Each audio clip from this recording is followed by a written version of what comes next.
Well, hello. This is Rochelle, and welcome to my channel. I apparently forgot to say Grace is with me. So if you hear paper and mowing, that's the young cat. So for today's page, it's going to be a background stamping page, and I kind of got my inspiration for this from Dearly D. She's a Australian scrapbooker, artist, designer. I don't know. So follow her on her channel. I will link a video up in the description or up in the eye or down in the description. And you can follow her as she journals in notebooks as well, traveler's journals as well, and documents and memory keeps in those. And so she likes to stamp using repeating words, and I have been thinking about it the whole day, and I so wanted to try it myself. So for those of you who are new to the channel, welcome, number one. And number two, what I'm doing here is a Saturday series all about journaling my different coffee adventures. And I call it hashtag the Coffee Chronicles. This is the third journal that we're doing. July had a lot of coffee, or June and July had a lot of coffee. August, not so much. And apparently September took me all of 27 days before I had a photo for September. But anyways, today is apparently catching up, and I had a double dose. 2 coffees today at the Wild Bean Cafe in September, and I can recall why. September was that month that I was in hospital, and my phone was broken, and it was just an insane month. Really, pretty much. Oh, I didn't have a voice either. So it was, crazy galore. I'm not going to have you watch me stamp out every single little word, so I'm just going to fast forward to where it's all finished. So it's basically just repeating the name of the shop where I get coffee some mornings. So this is a coffee shop on the way to work kind of thing, and I enjoy their mocha very much. They have a cafe mocha, which is absolutely lovely.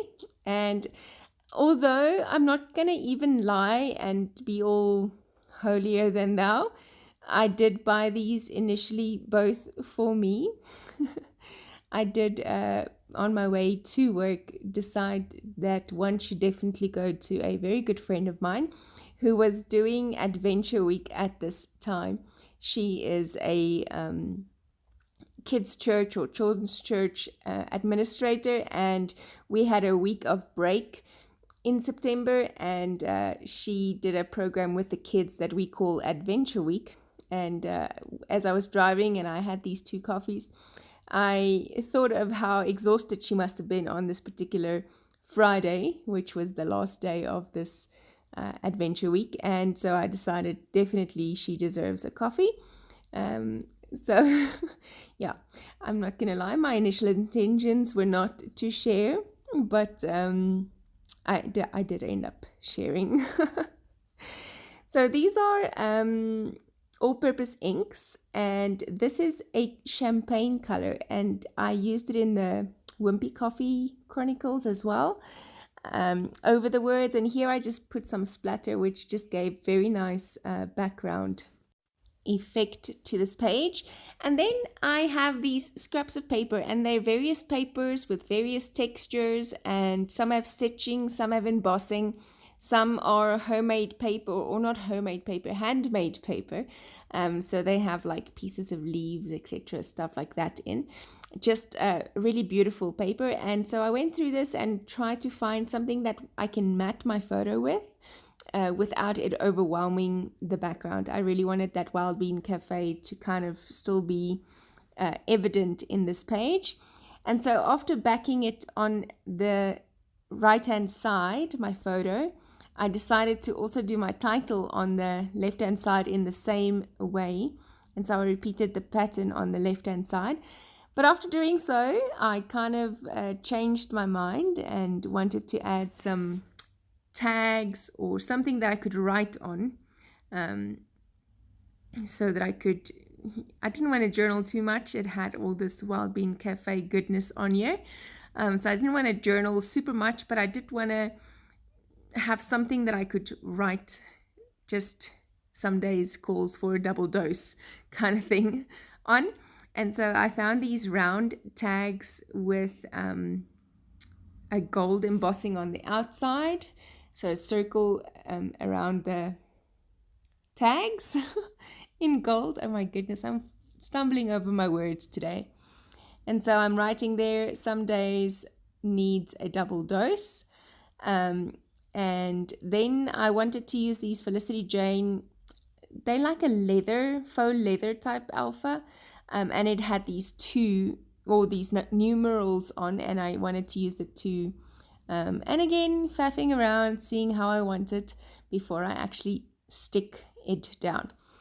Now I wanted to put some twine or ribbon or something on there, and then decided to go to my trusted way of making my own ribbon by using washi and folding it over onto itself.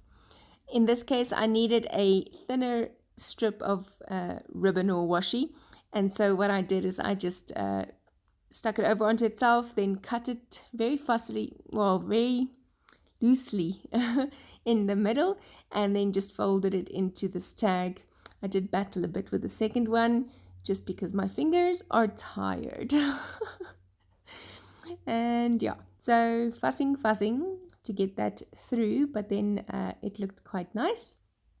Taking that tape runner and just sticking it down on that page, and then I'm going to stamp my date. I didn't quite have I didn't want to use the brown ink again. That ink, by the way, is the Mink ink by Creative Retreat. It's a pigment ink, and so I didn't want to use that brown again. I just took my Faber-Castell gold metallic marker and scribbled it onto the stamp. It survives, don't worry. And then stamped that down to give it like a goldish finish to the date. And then I wanted to repeat that washi. And as I did, I realized, oh my goodness, I have used this washi before in this journal on the first page, but it doesn't bother me too much. It's fine. It kind of pulls through a theme, I would say, of gold dotted washi. Thanks for joining me. I'll see you again next Saturday for the Great Coffee Chronicles. Bye-bye.